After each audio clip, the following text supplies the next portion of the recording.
at binulsa ang sako-sakong pera, pinagsamantalahan ng pandemya, binayaan na magkasakit at mamatay ang ating mga kababayan nung panahon ng COVID. Mawalang galang na po, Mr. President. Bilang ako na nag-frontline volunteer noong panahon ng pandemic, masakit itong binitiwan mong salita na pinabayaan ng PRRD admin ang mga tao noong pandemya, noong pandemic era.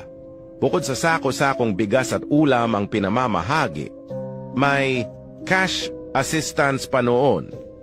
Ako mismo saksi kasi isa ako sa mga naghahatid ng mga pagkain sa mga taong bawal lumabas ng bahay. Mas mabuti nga noon na may pandemic hindi nagutom ang mga tao. Ngayon open na ang ekonomiya. Pero tignan nyo, papakainin lang ng durog na bigas? Bakit ganyan ang proclamation rally nyo?